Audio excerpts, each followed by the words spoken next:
Every ordinary day has a story waiting to be told. And this one started with a vibe, turned into a lunch date, and ended with the comforting aroma of homemade chicken dum biryani. So a little nervous, a little excited, and a lot of good food. So come along for another simple day in our lives. Hello and assalamu alaikum. Welcome to another little chapter of our life. সেদিন ছিল তোমাদের ভাইয়ার মাস্টার্সের viva exam. So আমরা সকাল একদম 9টার দিকে বের হয়ে গিয়েছিলাম। তো আমিও তো সঙ্গে গিয়েছিলাম। আমি ভেবেছিলাম এই দিনে কোনো ভ্লগ করব না, কিন্তু আনফরচুনেটলি ভ্লগটা হয়ে গেছে, যার কারণে তোমাদের সঙ্গে শেয়ার করতে চলেছি। সো এই কারণে আমি শুরুর দিকের কোনো ভিডিও ক্লিপ দেখাতে পারছি না। আমি যখন ওখানে পৌঁছেছি তখন ছোট্ট একটা ক্লিপ নিয়েছিলাম, সেখান থেকেই শুরু করছি। আমরা সেখানে পৌঁছেছিলাম 10টার দিকে, আর তোমাদের ভাইয়ার এক্সাম হয়েছিল 12টার দিকে। তোমাদের ভাইয়ার যখন এক্সাম হচ্ছিল তখন আমি নিচে কলেজের ক্যান্টিনে গিয়ে অনেক কিছু খেয়েছি, বাট সেগুলোর ভিডিও ক্লিপ আমি নিতে পারিনি, কারণ হচ্ছে আমার ব্লগ করার কোনো প্ল্যান ছিল না। দেখতেই পাচ্ছ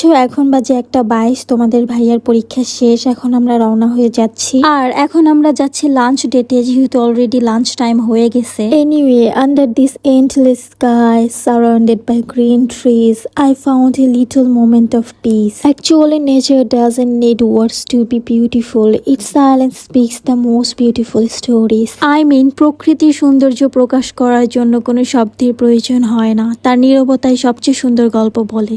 আমরা কিন্তু গল্প করতে করতে কাঙ্ক্ষিত প্লেসে চলে এসেছি। আমার শ্বশুর বাড়ি এখানকার একটা রেস্টুরেন্টে এসেছি, এখানে আমরা লাঞ্চ করব, কারণ আমরা ওদিকে ভালো কিছু পাইনি। সো এখানে চলে আসলাম। প্রচন্ড ক্ষুধা পেয়েছে আমাদের। আর যে এদিকে আমাদের গাড়িটা এখানে পার্কিং করেছি। এই যে আপনাদের ভাইয়া মেনু দেখছিল, এখানে আসলে ফাস্ট ফুড আইটেমও আছে এবং ভাতের আইটেমও আছে। তো যেহেতু লাঞ্চ টাইম, আমরা চাচ্ছিলাম যে ভাত টাইপের কিছু নেই। ডিসকাশন শেষ করে আমরা ভাতের আইটেমগুলোই অর্ডার করে দেই। এই তো ফুড চলে এসেছে। আমরা ভাত, চিকেন, বিফ অ্যান্ড ডাল অর্ডার করি। আমরা ভর্তাও অর্ডার করেছিলাম, বাট সেগুলো শেষ হয়ে গেছে।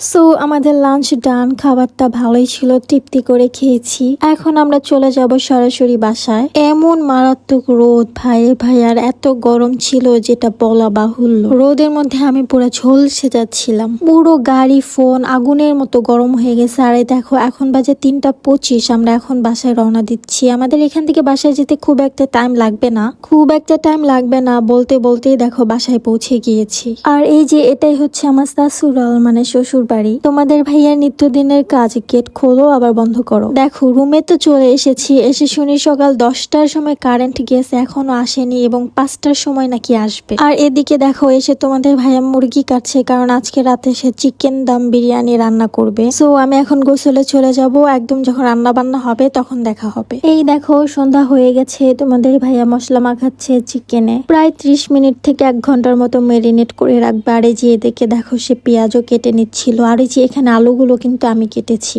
এই জন্য দেখো কত কিউট হয়েছে। আমার আসলে কিউট না হইলে সেটা রান্না করতে ভালো লাগে না। আর এদিকে দেখো তোমাদের ভাইয়ার ফান করা শুরু হয়ে গেছে কিন্তু। তো বিরিয়ানিতে তো আলু আমার মোস্ট ফেভারিট। আমাকে মাংস না দিলেও চলবে, কিন্তু আলু দিতেই হবে। সো আপনাদের ভাইয়া যে আলুগুলো ভেজে নিচ্ছে। আর এদিকে যে আপনাদের ভাইয়া আমাকে নারকেলও কুড়িয়ে দিছে, সেটা আমি বসে বসে খাচ্ছিলাম। আর এত গরম ছিল যে ফ্যানের হাওয়াও খাচ্ছিলাম। অতিরিক্ত গরমে মাথা খারাপ হয়ে আমার সাথে মারপিট করছে। দেখেন গাইস, আমার সাথে মারপিট করে সে রান্না করতে চলে গেল, আর আমি অসহায়ের মতো বসে নারকেলগুলো খাচ্ছিলাম। নারকেল খাওয়া বাদ দিয়ে আমি চলে গেলাম গ্রিন টি বানাতে, কারণ আমি এখন গ্রিন টি খাবো। তো ওদিকে রান্না হচ্ছিল আর এদিকে আমি গ্রিন টি খাচ্ছিলাম। আর এদিকে আম্মা আমাদেরকে চালগুলো ফিক্স করে দিচ্ছিল।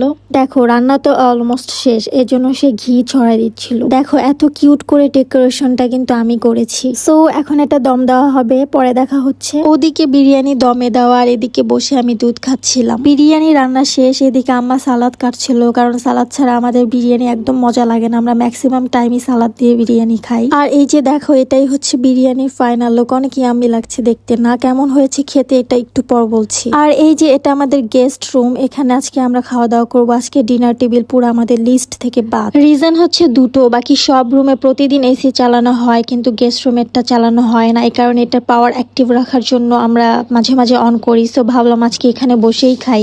দ্বিতীয় রিজন হচ্ছে বাইরে ঝলসে যাওয়ার মতো গরম। আর এই যে আমাদের সার্ভ করা শেষ, এখন আমরা খাচ্ছি। আর সত্যি বলতে বিরিয়ানিটা অনেক অনেক অনেক মজা হয়েছিল, আমরা সবাই অনেক তৃপ্তি করে খেয়েছি। তো সাধারণ দিনটা এভাবেই কাটালাম। দেখা হচ্ছে পরবর্তী ব্লগে নতুন কোনো গল্প নিয়ে। Till then take care, tata.